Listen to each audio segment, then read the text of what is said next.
जय महाकाल दोस्तों, कैसे हैं आप सब। मुझे आशा है आप सब अच्छे होंगे, खुश होंगे, मस्त होंगे, स्वस्थ होंगे और मुझे हमेशा की तरह देख रहे होंगे और अपना भरपूर प्रेम और स्नेह मुझको दे रहे होंगे। जब आपके कमेंट आते हैं, आप मुझे कमियां बताते हैं तो मुझे बहुत अच्छा लगता है। मैं उन कमियों को पूरा करती हूँ और जब मेरी तारीफ़ करते हैं तो मैं बहुत खुश हो जाती हूँ।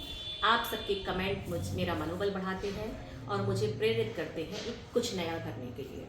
तो दोस्तों, मैं आपको आज एक कहानी सुनाने जा रही हूँ।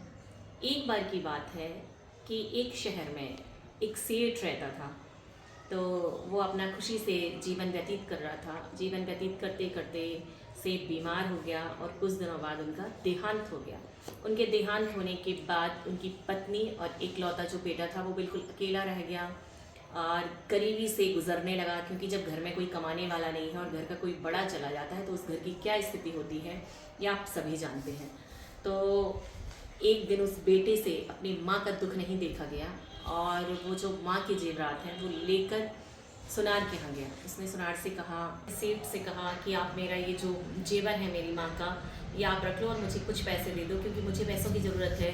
हमारे घर में बहुत परेशानी है, दरिद्रता आ गई है और हमारे घर का खर्च नहीं चल रहा है, हमारे यहाँ खाने के भी लाले पड़े हैं। सेठ ने जेवर देखा और सेठ ने कहा कि बेटा ऐसा है, ये जेवर तुम अपना ले जाओ, मैं इसे नहीं रख सकता हूँ, अभी असमर्थ हूँ रखने में।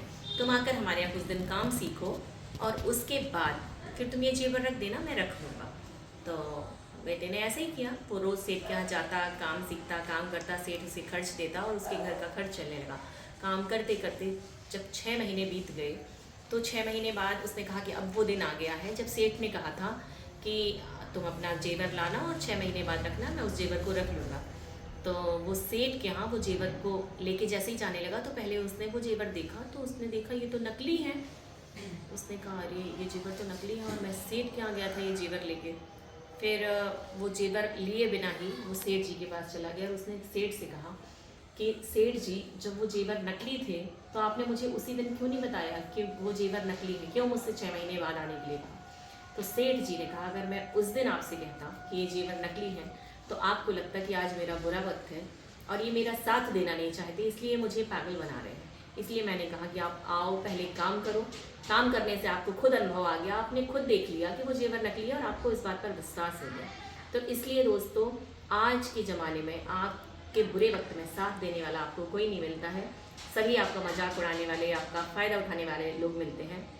जो आपका बुरे वक्त में साथ दे वही आपका सच्चा साथी है, वही आपका सच्चा शुभचिंतक है, वही आपका सच्चा दोस्त है, वही आपका सच्चा चाहने वाला है, वही आपका सब कुछ है।